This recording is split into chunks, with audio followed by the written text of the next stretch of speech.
The issue, based on facts from my research and as portrayed in the memoir God Grew Tired of Us, defines the issue as genocide. Significant facts as they are related to Sudan are religious differences.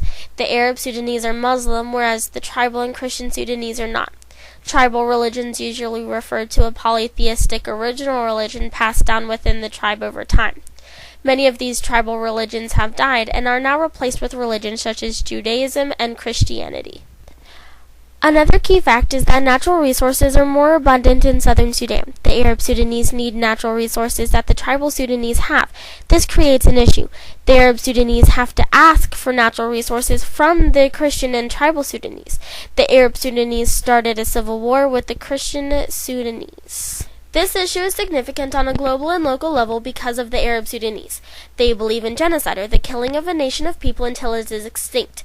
They think that this is going to fix all of the problems in Sudan. On a local level, this is significant because depending on nationality, the people of Sudan are going to wonder whether they live or die each day.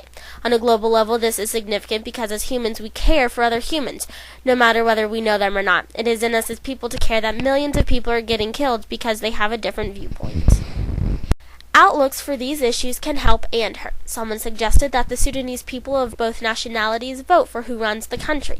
The problem is that depending on who is voted into office, there's going to be a blood feud or major fight between both nationalities. The reasoning behind this is because if an Arab Sudanese leader is running the country, nothing will change for the Christian Sudanese. On the opposite hand, if a Christian or tribal Sudanese got voted in, things would change dramatically for the Arab Sudanese and for the tribal and Christian Sudanese. So both parties would attack each other for blood. They would want to kill each other.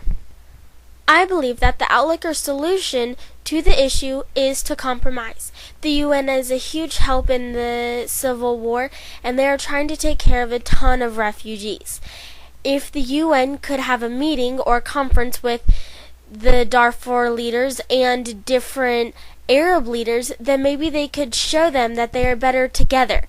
If the UN could get the leaders to talk over the current state of their country and get both parties to make compromises, then they would see how much better they can be as a nation of people as compared to two separate nations.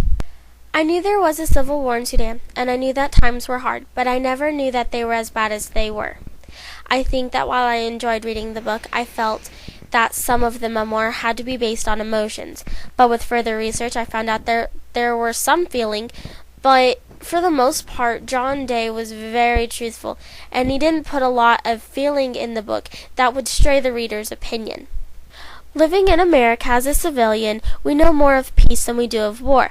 There have been bombings in the U.S., for example 9/11, but since the Civil War there has not been a war on American soil. Because of this, American citizens know more of peace than they do of war.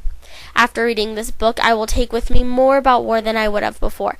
While war is not a good thing, it's something that I think that someone should know at least a little bit about. For the most part, I have a greater understanding about the situation in Sudan, as well as the camps in Kenya and Ethiopia. It's a sad situation with bombings and countries having their own civil war where the refugees think that they're safe, when come to find out, they're not at all. Another thing is that I care a lot more. Before reading the book, I felt that I knew, but I could not care less because it wasn't happening to me. While reading the memoir, I connected with John and the other Lost Boys. After watching the movie, I felt the same way. Not that I could relate, but that I was sympathetic for them. To be honest, however, I knew I could not change the world, and this did not make me want to hop on a plane and go to Africa to help and to stand against the Arab Sudanese by myself. The world ends when we stop caring for each other. I will take this quote with me. I didn't find it in my reading or my research, but when the Sudanese people stopped caring for each other and started basing their care on religious aspects and where the natural resources were, their world almost literally came crashing down on them, and many people's world did end.